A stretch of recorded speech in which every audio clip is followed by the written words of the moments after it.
Ever heard the saying, cheaters never prosper? Well, today I've got a classic tale that puts this to the test, and you won't believe the twists and turns. Once upon a time, two neighbors decided to go trapping in the forest. One was practical, the other, well, let's just say he was a bit strange. The first neighbor set his trap on the ground near a fruit tree. Makes sense, right? Animals come for the fruit. They get caught. Simple. But his neighbor scoffed at this. He declared, "I'll set my trap at the very top of the tree. We'll see who catches something tomorrow." Now, even this guy knew that was a ridiculous idea. No deer is going to climb a tree to get caught in a trap. So he hatched a devious plan. He told his wife, "I'll wake up super early. If my neighbor catches something, I'll take it from his trap and put it in mine. Then I'll bribe the village judge, Mr. Sek, with some of the meat to make sure I win any argument." And that's exactly what he did. Before sunrise, he snuck into the forest, saw a beautiful deer in his neighbor's trap, and moved it to his own trap high up in the tree.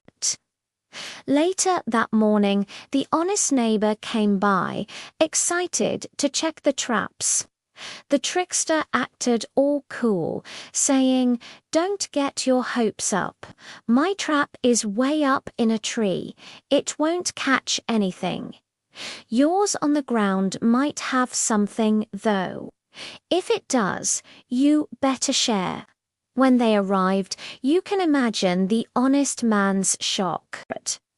There, impossibly, was a deer hanging from the trap at the top of the tree. His neighbor celebrated. "See, I told you. You should have listened to me." He climbed the tree, brought down the deer, and acted like he was the greatest hunter in the world. Of course, the first neighbor knew something was wrong. This was impossible. He refused to accept it and took the case to Judge Sek, just as the cheater had predicted. The trickster had already gotten to the judge, giving him a large portion of the deer. So Judge Sek, now corrupted, came up with a biased test. He told both men, "The one who brings me a large offering of betel nuts and areca leaves by sunrise tomorrow wins the case."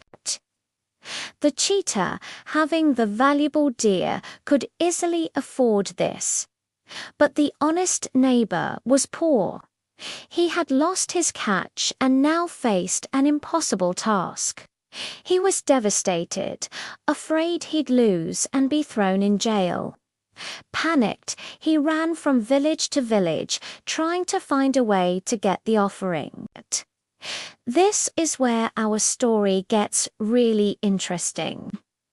While running around in despair, he bumped into another judge, the wise Mr. Rabbit. Mr. Rabbit saw his distress and asked what was wrong.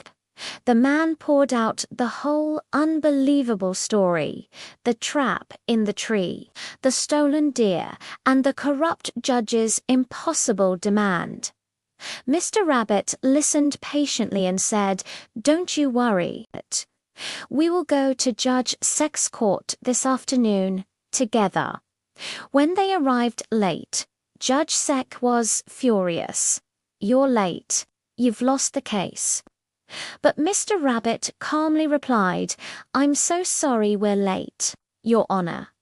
We were delayed because we stopped to watch the most amazing sight: fish flying up from the river to eat leaves from the tops of the trees." Judge Sek burst out laughing. "That's the most absurd thing I've ever heard. In all my life, I've never seen a fish fly and eat from a treetop." And that's when Mr. Rabbit delivered the final blow.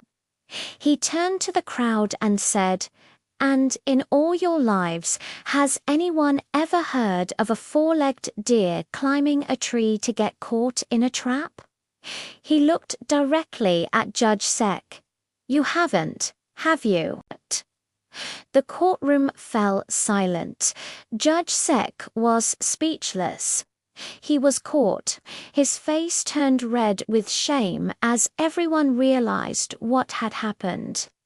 The dishonest neighbor was exposed, and the corrupt judge was disgraced. The story teaches us a powerful lesson. No matter how clever a lie is, the truth has a way of coming out, and as the old saying goes, ambition is put to shame before the law. What do you think of that ending? Let me know in the comments below. And if you enjoyed this story, don't forget to like, subscribe, and hit that notification bell for more tales from around the world. Thanks for watching.